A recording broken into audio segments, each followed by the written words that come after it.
আসসালামু আলাইকুম এভরিওয়ান। সৎ মায়ের অপবাদ গল্পের ৩ নাম্বার পর্ব। আর তোমরা যারা কাছে থেকেও দূরে তুমি গল্পটা শুনতে চাচ্ছ, তারা আমাদের ৩ number channel Roni always on ফায়ারে চলে যেতে পারো।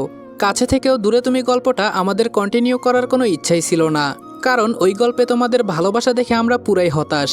তবুও তোমাদের ভিতরে অনেকে রিকোয়েস্ট করায় আমরা গল্পটা পুনরায় কন্টিনিউ করতে যাচ্ছি। তো এই গল্পের পরবর্তী পার্ট তোমরা আমাদের মেন অথবা সেকেন্ড কোনো চ্যানেলেই পাবা না। এই গল্পের পরবর্তী পর্বগুলো আমাদের ৩ number channel Roni always on fire চ্যানেলে পেয়ে যাবা। লিঙ্ক পিন কমেন্টে দেওয়া আছে। তো চলো বেশি কথা না বলে গল্প শুরু করা যাক। শফিক মিয়ার বাড়ির সামনে ধুলাই ভরা রাস্তায় দাঁড়িয়ে আছেন নাসরিন বেগম আর পাভেল। গত রাতটা তারা ঠিকমতো ঘুমায়নি। তাদের কাছে না ছিল খাবার আর না ছিল কোনো আশ্রয়।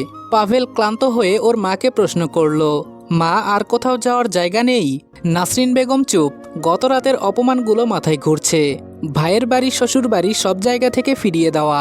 শেষে তিনি বললেন, চল, আর কোনো রাস্তা নেই। দরজায় কড়া নাড়তেই ভেতর থেকে শফিক মিয়া বের হলেন। তাদেরকে দেখেই মুখ সাথে সাথে শক্ত হয়ে গেল। তিনি প্রশ্ন করলেন, আবার কেন এসেছিস?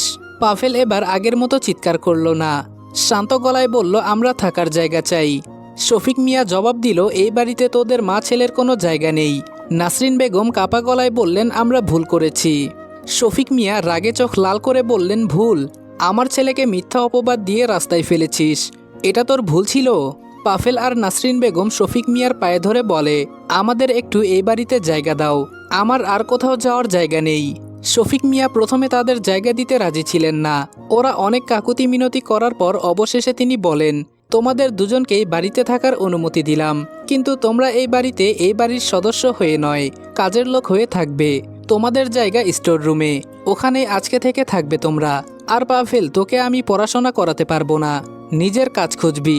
আমি শুধু থাকার অনুমতি দিয়েছি, আমি তোদের খাবারের জন্য 1 পয়সাও দিতে পারবো না। পাভেল বলল, আব্বা, আমি কিভাবে এই বয়সে কাজ করব?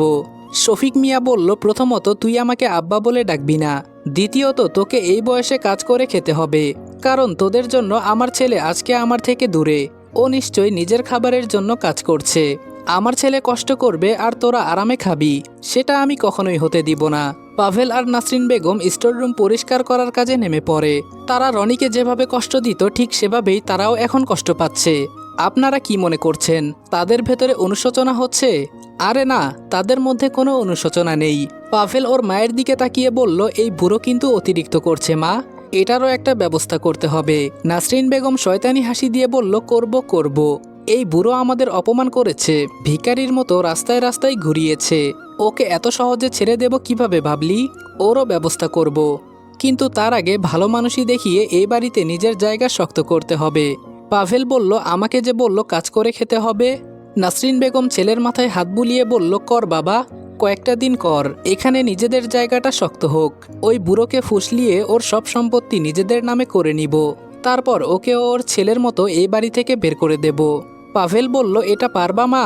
নাসরিন বেগম বললেন, পারতে তো হবেই, আমাদেরকে কত অপমান করেছে, এত সহজে কি ছেড়ে দিব নাকি? বিকেলের সময়টা সবসময় আফরিনের কাছে রেস্টের টাইম, কিন্তু ওই সময় রনি তাকে পড়াতে বসিয়েছে। টেবিলে বই খোলা ঠিকই, কিন্তু সে বইয়ের দিকে তাকাচ্ছে না, তাকাচ্ছে জানালার বাহিরে খেলতে থাকা পাখি আর রাস্তায় দৌড়াদৌড়ি করা বাচ্চাদের দিকে। রনি এসে একটু কাশি দিয়ে বলল, ম্যাডাম, আজকে কি পড়া হবে নাকি জানালা দেখার ক্লাস? আফরিন সাথে সাথে সিরিয়াস মুখ করে বলল, আমি মাল্টিটাস্কিং করছি ভাইয়া। রনি বলল, মানে? আফরিন বলল, মানে আমি পড়াশোনাও করছি আর বাহিরের জগতও স্টাডি করছি। রনি হেসে বলল, বাহ, নাসাতে চাকরি পেলে আমাকে জানাইও, আর মিষ্টি খাওয়াতে কিন্তু ভুলবে না। এখন বইটা দেখো। রনি খাতা খুলে বলল, আজকে ম্যাথ। আফরিন সাথে সাথে চেয়ারটা একটু পিছিয়ে বলল, আবার ম্যাথ? এই সাবজেক্টটা আমার সাথে পার্সোনাল শত্রুতা করে। রনি বলল, কে বলেছে? আফরিন বলল, 2 গুণ 2 সবসময় 4 হয় কেন? একটু 5 হতে পারতো না? লাইফে একটু এক্সাইটমেন্ট দরকার। তাহলে দোকানে গিয়ে বলো, ভাই 1 কেজি চাল 1.5 কেজি দেন, একটু এক্সাইটমেন্ট চাই। আফরিন চোখ বড় করে বলল, আপনি তো পুরো ফ্রড আইডিয়া দিলেন। রনি এবার অঙ্ক লিখে বলল, বেশি কথা না বলে এই পাটিগণিতটা করো। আফরিন হাঁপাতে হাঁপাতে বলে, না ভাইয়া, আমি এটা করতে পারবো না, পাটিগণিত তো আমার বাপদাদারও শত্রু। রনি বলল, এটা কনফিউশন না, তুমি কনফিউশন তৈরি করছো। এখন না শিখলে পরীক্ষার খাতায় কি লিখবা? আফরিন বলল, তার জন্য একটা আইডিয়া বের করে রেখেছি। রনি বলল, কি? আফরিন বলল, পরীক্ষার খাতায় লিখে রাখবো স্যার আল্লাহর নামে নাম্বার দিয়ে দেন। রনি হেসে চেয়ার থেকে প্রায় পড়ে যাচ্ছিল। এটা কোন গণিত বইতে শিখলে তুমি? ধর্ম প্লাস ম্যাথ কম্বো ভার্সন। আচ্ছা যাই হোক, বেশি কথা বলো না, এইদিকে আসো আমি বুঝিয়ে দিচ্ছি। আফরিন কিছুক্ষণ ম্যাথ করার চেষ্টা করে হঠাৎ করেই নাটক শুরু করলো। খাতার ওপর মাথা রেখে বলল, আমি আর পারছি না স্যার, আমার ব্রেন হ্যাং করছে। রনি বলল, তোমার ব্রেন না, তুমিই হ্যাং করছো। আচ্ছা ওঠো। আফরিন বলল, না ভাইয়া, আমি এখন রিস্টার্ট মোডে আছি। রনি বলল, মানে? আফরিন বলল, মানে 10 মিনিট ঘুম, তারপর আমি নতুন আফরিন হয়ে ফিরব। ঠিক তখনই দরজার বাহিরে থেকে আমিনা বেগমের গলা, এই ঘরে কি হচ্ছে? পড়া বাদ দিয়ে সবসময় শুধু দুষ্টামি। আফরিন দৌড়ে গিয়ে বলল, মা আমি ম্যাথ শিখছি, কিন্তু ম্যাথ আমাকে ধরতে পারছে না। আন্টি বলল, তুই ম্যাথ শিখলে দুষ্টামি করবে কে? আর বলো না রনি, এই মেয়ে এখন পর্যন্ত কত টিচারকে এমন প্যারা দিয়ে ভাগিয়েছে তার কোনো হিসাব নেই। এই মেয়েকে নিয়ে আমি যে কি করব? রনি হেসে জবাব দেয়, আন্টি আপনি কোনো চিন্তা করবেন না, আফরিন খুব ভালো স্টুডেন্ট, শুধু একটু দুষ্টামি করে, আস্তে আস্তে সব ঠিক হয়ে যাবে। আন্টি বললেন, দেখো বাবা, তুমি কোনো একটা গতি করতে পারো কিনা। আমিনা বেগম চলে যায়। রনি আফরিনকে বলল, আমি আবার বুঝিয়ে দিচ্ছি, এটা শেষ করেই এখান থেকে উঠতে হবে। আফরিন কাঁদো কাঁদো গলায় বলল, রনি ভাইয়া। রনি বলল, আর একটা কথা না, যতক্ষণ না এটা শেষ করতে পারবে ততক্ষণ এখান থেকে এক পাও নড়তে পারবে না। রনি ম্যাথ বোঝানো শুরু করলে আফরিন কাঁদো কাঁদো মুখে সেটা বুঝতে থাকে। আফরিনের মুখের এমন এক্সপ্রেশনে রনি না চাইতেও হেসে ফেলল। আজকে রাকিব আর রনিকে কলেজে ভর্তি করাতে নিয়ে যাবেন মাহবুব রহমান। সকাল থেকেই বাসায় একটু ব্যস্ত ব্যস্ত ভাব। রাকিব আর রনি এত এক্সাইটেড যে ঠিকমতো নাওয়া খাওয়া পর্যন্ত করছে না। এটা দেখে আমিনা বেগম একটু রাগ করেই বললেন, এইভাবে না খেয়ে কোথাও যাওয়া হবে না, আগে খাও। তারপর ওরা চুপচাপ বসে খেয়ে নিল। সবকিছু ঠিকঠাক করে নিয়ে শেষে মাহবুব রহমান ওদের নিয়ে কলেজের উদ্দেশ্যে বের হয়ে গেলেন। কলেজের সামনে এসে গাড়ি থামতে রাকিব আর রনি একদম চুপ হয়ে গেল। এত বড় গেট, ভেতরে অনেক ছাত্রছাত্রী, সবকিছুই তাদের কাছে নতুন লাগছিল। মাহবুব রহমান হেসে বললেন, কি রে, ভয় লাগছে নাকি তোদের? রাকিব মাথা চুলকিয়ে বলল, না, আসলে একটু অচেনা অচেনা লাগছে। রনি কিছু না বলে চারপাশে তাকাতে থাকলো। তিনজন মিলে ভেতরে ঢুকলো। অফিস রুমের সামনে গিয়ে দেখা গেল অনেকেই লাইনে দাঁড়িয়ে আছে ভর্তি হওয়ার জন্য। মাহবুব রহমান বললেন, তোরা এখানে দাঁড়া, আমি ফর্ম নিয়ে আসি। মাহবুব রহমান চলে যাওয়ার পর রনি আর রাকিব সবকিছু ঘুরে ঘুরে দেখছে। রনি হঠাৎ করে কারোর সাথে ধাক্কা খায়। পোশাক দেখে বুঝতে পারে এটা একটা মেয়ে। মেয়েটা ওর দিকে তাকিয়ে বলল, কি ভাই, আমাকে দেখেই কি সবসময় ধাক্কা খেতে মন চায়? মেয়েটার এমন প্রশ্নে রনি মেয়েটার দিকে তাকায়। মেয়েটা ওদের সমবয়সী, চোখে মুখে যেন রাগ লেগে আছে। রনি মেয়েটাকে প্রশ্ন করলো, কি বলছেন বুঝতে পারলাম না। মেয়েটি রেগে জবাব দেয়, সেদিন পার্কে ধাক্কা দিলেন, পরে আপনার বন্ধু বলল ফুটবল খেলাতে গিয়ে এমন হয়েছে, আজকে আবার কি খেলতে গিয়ে এমন হলো শুনি। মেয়েটার কথাই বুঝতে পারে কিছুদিন আগে রনি পার্কে যে মেয়েটার সাথে ধাক্কা খেয়েছিল এটাই সেই মেয়ে। ও আজকেও মাথা নিচু করে বলল, আমি ওই দিনও ইচ্ছাকৃতভাবে ধাক্কা দিইনি, আর আজকেও না, তবে আপনাকে বিভ্রান্ত করার জন্য আমি আন্তরিকভাবে দুঃখিত। রনির এমন আচরণে মেয়েটার ভালো লাগে। রাকিব রনির পাশ থেকে বলে, আপু সত্যি বলছি, আজও আমার বন্ধু ইচ্ছে করে আপনাকে ধাক্কা দেয়নি। মেয়েটা বলল, বিশ্বাস করলাম। তা আপনারা এই কলেজে কি করছেন? রাকিব উত্তর দিল, আমি আর আমার বন্ধু এই কলেজে ভর্তি হওয়ার জন্য এসেছি। আপনি? মেয়েটি বলল, আমিও এই কলেজে ভর্তি হওয়ার জন্য এসেছি। রাকিব বলল, তাহলে তো আমরা সেম ব্যাচ। আমি রাকিব, ও আমার বন্ধু রনি। মেয়েটা হেসে জবাব দিল, আমি নীলা। মেয়েটার সাথে বেশ কিছুক্ষণ কথা বলল রাকিব। কথা বলে বুঝতে পারলো মেয়েটা শুধু তাদের ব্যাচমেট না, ক্লাসমেটও। সাথে তাদের ক্লাসমেটও। ফর্ম এনে রাকিব আর রনির হাতে দিয়ে মাহবুব রহমান বললেন, এইগুলো ঠিকমতো পূরণ করো। রাকিব দ্রুত লিখতে শুরু করলো, কিন্তু রনি একটু থেমে গেল। কিছু জায়গায় কি লিখবে বুঝতে পারছিল না। তখন মাহবুব রহমান পাশে এসে ধীরে ধীরে বুঝিয়ে দিলেন। সবকিছু পূরণ করার পর তারা ফর্ম জমা দিল। তারপর কিছুক্ষণ বসে অপেক্ষা করতে লাগলো। কিছুক্ষণ পর তাদের নাম ডাকা হলো। ভর্তি প্রক্রিয়া শেষ করে বাইরে বের হতেই দুজনের মুখে এক ধরনের স্বস্তি আর আনন্দ দেখা গেল। মাহবুব রহমান বললেন, এখন থেকে তোদের নতুন জীবন শুরু। রাকিব হাসতে হাসতে বলল, হ্যাঁ, কলেজ লাইফ। রনি চুপ থাকলেও তার চোখে একটা নতুন আশার ঝিলিক স্পষ্ট ছিল। বিকেলের সময় কলেজ থেকে ফিরে রনি আর রাকিব দুজনেই একটু ক্লান্ত, কিন্তু রনির চোখে মুখে যেন অন্যরকম ভাব, মনে হচ্ছে কিছু একটা ভাবছে। ঘরে ঢুকে রনি ব্যাগটা রেখে ধীরে রান্নাঘরের দিকে গেল। রান্নাঘরে আমিনা বেগম ব্যস্ত ছিলেন। রনি এগিয়ে গিয়ে নরম গলায় বলল, আন্টি, আমি কি কিছু সাহায্য করতে পারি? আমিনা বেগম একটু অবাক হয়ে তাকালেন। তুমি সাহায্য করবে? তুমি সাহায্য করবে? রনি হালকা লজ্জা পেয়ে বলল, হ্যাঁ, আমি পারি। বাসার কাজ করতে আমার কোনো সমস্যা নেই। তিনি কিছুক্ষণ চুপ করে রনির দিকে তাকিয়ে থাকলেন। তারপর শান্ত গলায় বললেন, না বাবা, তোমাকে এসব করতে হবে না।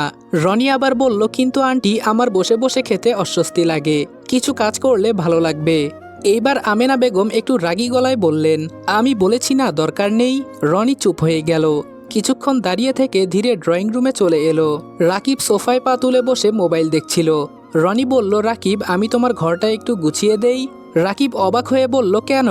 রনি বলল, আমি তোমাদের বাড়িতে আছি, বসে বসে খেলে খাবার হজম হবে না। রাকিব বলল, বেশি কথা বলো না তো, বাড়িতে অনেক কাজের লোক আছে, এগুলো তারা করবে, তুমি চুপচাপ এখানে বসো। রনি বলল, কিন্তু। রনি আর কিছু বলার আগেই পেছন থেকে আমিনা বেগম বলে ওঠে, তোমাকে একবার বলেছি না তোমার কোনো কাজ করতে হবে না? তুমি মন দিয়ে পড়াশোনা করো, নিজেকে এমনভাবে প্রতিষ্ঠিত করো যারা আজকে তোমাকে দূরে সরিয়ে দিয়েছে তারা যেন আফসোস করে। রনি হালকা হাসলো, আচ্ছা ঠিক আছে, আমি কিছুই করব না। আমেনা বেগম বললেন, এই তো আমার ভালো ছেলে। আমেনা বেগম চলে যাওয়ার পর রনি চলে যেতে নিলে রাকিব বলে, রনি, তোমার সাথে আমার কিছু কথা আছে। রনি বলল, বলো। রাকিব বলল, আমরা তো বন্ধু, তাই না? রনি জবাব দিল, রাকিব বলল, তাহলে আমরা একে অপরকে তুমি করে কেন বলছি? রনি জিজ্ঞেস করলো, তাহলে কি বলবো? রাকিব বলল, এক বন্ধু যেমন অন্য বন্ধুকে তুই করে বলে, আমরা তেমন একজন অপরজনকে তুই করে বলবো। রনি ডানে বামে মাথা নাড়িয়ে বলল, তুমি চাইলে আমাকে তুই করে বলতে পারো, কিন্তু আমি তোমাকে তুই করে বলতে পারবো না। রাকিব বলল, তুই কি আমাকে বন্ধু মনে করিস না? রনি উত্তর দিল, করি তো। রাকিব বলল, তাহলে সমস্যা কি? আজকে থেকে তুই আমাকে তুই করে বলবি, এটাই আমার শেষ কথা, আর কিছু শুনতে চাই না আমি। শফিক মিয়া টাকা পয়সা এবং খাবার না দেওয়ায় পাভেলকে সত্যি সত্যি কাজের খোঁজে বের হতে হয়। অনেক খুঁজে খুঁজে অবশেষে একটা গ্যারেজে কাজ পায়। গ্যারেজটা খুব বড় কিছু না, টিনের চালা, সামনে খোলা জায়গা, ভেতরে কয়েকটা ভাঙাচোরা গাড়ি আর মোটরসাইকেল পড়ে আছে, চারপাশে তেলের গন্ধ, কালো ধোয়া আর লোহার ঠকঠক শব্দ। পাভেল প্রথম দিন কাজ করতে এসে একটু ইতস্তত করছিল। এমন পরিবেশে সে আগে কখনো কাজ করেনি। গ্যারেজের মালিক কর্কশ গলায় বলল, এই ছেলে, দাঁড়িয়ে দাঁড়িয়ে কি দেখছিস? কাজ করতে এসেছিস নাকি সিনেমা দেখতে? পাভেল চমকে উঠে বলল, জি, কাজ করতেই এসেছি। গ্যারেজ মালিক বলল, তাহলে এই টায়ারটা তুলে ওইখানে রাখ। পাভেল টায়ারটা তুলতে গিয়ে বুঝলো এটা এত ভারী যে তার হাত কাঁপছে, তবুও তাতে দাঁত চেপে কাজটা করলো। পাশে দাঁড়িয়ে থাকা আরেকজন কর্মচারী হেসে বলল, নতুন নাকি? পাভেল হাঁপাতে হাঁপাতে বলল, হ্যাঁ। ছেলেটা বলল, দেখে তো তাই মনে হচ্ছে, 2 দিন পরই বুঝবি এই কাজ তোর জন্য না। পাভেল কিছু বলল না, শুধু মনে মনে ভাবলো, যাই হোক, এখন টিকে থাকতে হবে। এদিকে দুপুরের দিকে সূর্য মাথার ওপর, গরমে গ্যারেজটা যেন আগুনের চুলা হয়ে গেছে। পাভেলের গা থেকে ঘাম ঝরছে, পুরো হাত তেল আর ময়লায় ভরে গেছে। মালিক আবার ডাক দিল, এই, ওই গাড়িটার নিচে ঢুকে নাটবল্টু খোল। পাভেল নিচে ঢুকে কাজ করতে লাগলো। হঠাৎ করে তার হাত একটু কেটে যাওয়ায় চিৎকার করে উঠল। সাথে সাথে গ্যারেজ মালিক চিৎকার করে বলল, এইসব আহ উহ করলে কাজ হবে না। পাভেল সাথে সাথে চুপ করে গেল, দাঁতে দাঁত চেপে আবার কাজ শুরু করলো। কিছুক্ষণ পর সে এক কোণে বসে পানি খাচ্ছিল। তখন তার চোখে হঠাৎ একটা দৃশ্য ভেসে উঠল। রনি এক সময় এরকম কষ্টই করত, আর সে তখন হাসত, সাথে করত অপমান। পাভেল কিছুক্ষণ চুপ করে থাকলো, তারপর মাথা চাকিয়ে নিজেকে বলল, না, এসব ভেবে লাভ নেই, আগে নিজেরটা ঠিক করি। কিন্তু তার চোখের ভেতরে 1 সেকেন্ডের জন্য হলেও অস্বস্তি ফুটে উঠছিল। সন্ধ্যার দিকে কাজ শেষ হলে মালিক এসে কিছু টাকা দিল, এই নে তোর আজকের মজুরি, কালকে সকালে আবার চলে আসবি। পাভেল টাকাটা হাতে নিয়ে অবাক হয়ে তাকিয়ে রইল, এত কষ্টের পর এই সামান্য টাকা? পাভেল বাসায় ফিরতেই নাসরিন বেগম দরজা খুলে দিল, কিরে, কাজ কেমন হলো? পাভেল বিরক্তিকর মুখে বলল, এইসব কাজ মানুষ করে নাকি? সারাদিন খাটলাম, হাত পা ভেঙে যাওয়ার মতো অবস্থা। নাসরিন বেগম চোখ কুঁচকে জিজ্ঞেস করলো, টাকা দিয়েছে? পাভেল পকেট থেকে ভাঁজ করা কিছু টাকা বের করে দেখালো, এই সামান্য কিছু টাকা দিয়েছে, এটা দিয়ে কি হবে বলো? নাসরিন বেগম ঠান্ডা গলায় বলল, কিছুদিন সহ্য কর, এখন আমাদেরকে এভাবেই থাকতে হবে, পাভেল দাঁতে দাঁত চেপে বলল, আমি কিন্তু বেশি দিন এভাবে থাকতে পারবো না। নাসরিন বেগম ধীরে ধীরে বলল, থাকতে হবেই। পাভেল বলল, এই বাড়ি এই সম্পত্তি সব আমাদের করতে হবে। নাসরিন বেগম ধীরে ধীরে বলল, থাকতে হবেই। এই বাড়ি এই সম্পত্তি সব আমাদের করতে হবে। তার আগে মাথা নিচু করে থাকতে শেখ। 1 মাস বেশ ভালোই গেল রনির। রাকিবের সাথে কলেজে যায় এবং মন দিয়ে ক্লাস করে। আমেনা বেগম নিষেধ করা সত্ত্বেও প্রতিদিন টুকটাক কাজে সাহায্য করে। বিকেল হলেই আফরিনকে টিউশনি করানো, এইসব ওর প্রতিদিনের রুটিন। এই 1 মাসে রাকিব নীলার সাথে অনেকটাই ফ্রি হয়ে গিয়েছে। তবে রনির পড়াশোনা ছাড়া অন্যদিকে মন দেওয়ার সময় নেই। সকাল 9টা বেজে 30 মিনিট। এখনও ক্লাস টাইম শুরু হয়নি। চারপাশে ছাত্রছাত্রীদের ভিড়। কেউ ক্যান্টিনে যাচ্ছে, কেউ গ্রুপ করে দাঁড়িয়ে গল্প করছে। এক কোণে বেঞ্চে বসে আছে নীলা আর তার ফ্রেন্ডরা, প্রিয়া, সুমাইয়া আর তিথি। ঠিক তখনই দূর থেকে রনি আর রাকিবকে আসতে দেখা গেল। রাকিব আগের মতোই হাত নেড়ে বলল, এই নীলা। নীলা স্বাভাবিকভাবেই হেসে জবাব দিল, কিন্তু রনি আগের মতোই চুপচাপ পাশ দিয়ে চলে গেল। প্রিয়া বলল, রনি ছেলেটা নিজের মধ্যে আলাদা একটা অ্যাটিটিউড নিয়ে চলে। নীলা বলল, আরে তেমন কিছু না, ও একটু চুপচাপ থাকতে পছন্দ করে, তাই আর কি। সুমাইয়া বলল, কি ব্যাপার নীলা? আমরা যখন রনিকে নিয়ে কিছু বলতে চাই তুই কেমন যেন করিস। তুই কি রনিকে পছন্দ করিস? প্রশ্নটা শুনে নীলা প্রায় কাশতে বসলো। কি পাগল নাকি তুই? এসব কি বলছিস? সুমাইয়ার সাথে সাথে বলল, আরে রিয়াকশনটা দেখ, নিশ্চিত কিছু আছে। সুমাইয়ার কথা শেষ হতেই নীলা সঙ্গে সঙ্গে হাত তুলে বলল, আরে ধুর, তোদের মাথায় শুধু এইসবই ঘোরে নাকি? প্রিয়া হেসে বলল, না, আমরা তো শুধু পর্যবেক্ষণ করছি। নীলা বিরক্ত হয়ে বলল, এত বেশি বাড়াবাড়ি করিস না তোরা। ঠিক তখনই তিথি একটু সামনে ঝুঁকে বলল, আচ্ছা সত্যি বলতো নীলা, রনি ছেলেটা কিন্তু একটু কেমন কেমন খ্যাত টাইপের, তাই না? কথাটা শুনেই নীলা সাথে সাথে চমকে উঠে বলল, কি বললি? খ্যাত টাইপ? তিথি একটু থতমত খেয়ে বলল, আরে চুপচাপ গম্ভীর টাইপের ছেলে, এজন্যই তো খ্যাত বললাম, খারাপ কিছু তো বলিনি। নীলা একটু কড়া গলায় বলল, চুপচাপ থাকে এজন্য কাউকে এভাবে ছোট করা যায় না তিথি, কথা বলার আগে ভাবতে হয়। প্রিয়া আর সুমাইয়া একে অপরের দিকে তাকালো। পরিবেশটা একটু ভারী হয়ে গেল। তিথি মাথা নিচু করে বলল, ঠিক আছে, আমি ভুল বলেছি, সরি। নীলা কিছুক্ষণ চুপ করে থাকলো। রাগটা একটু কমে এলে ধীরে ধীরে বলল, ভুল হলে ঠিক করাটাই ভালো, কিন্তু কাউকে অপমান করা উচিত না। সবাই আবার স্বাভাবিক হওয়ার চেষ্টা করলো, কিন্তু নীলার মুখে একটা অদ্ভুত গাম্ভীর্য থেকে গেল। রনিকে নিয়ে কেউ কিছু বললে ওর ভীষণ খারাপ লাগে। কেন লাগে ও নিজেও এটা জানে না। আসসালামু আলাইকুম এভরিওয়ান। সৎ মায়ের অপবাদ গল্পের 3 নম্বর পর্ব এখানেই শেষ করলাম। ভিডিওটা ভালো লাগলে লাইক, কমেন্ট এবং শেয়ার করতে ভুলবা না। আর চ্যানেলে নতুন হলে অবশ্যই সাবস্ক্রাইব করে দিবা। আর তোমরা যারা কাছে থেকেও দূরে তুমি গল্পের পরবর্তী পার্টগুলো শুনতে চাও, তারা আমাদের 3 নম্বর চ্যানেল রনি অলওয়েজ অন ফায়ারে চলে যাও। আর চ্যানেলটা অবশ্যই সাবস্ক্রাইব করে রাখবা। কাছে থেকেও দূরে তুমি গল্পের পরবর্তী পর্বগুলো আমরা আমাদের 3 নম্বর চ্যানেলেই আপলোড করব। চ্যানেলের লিঙ্ক পিন কমেন্টে দেওয়া আছে। তো দেখা হচ্ছে তোমাদের সাথে নেক্সট পার্টে। ততক্ষণ ভালো থাকবা, সুস্থ থাকবা। আল্লাহ হাফেজ।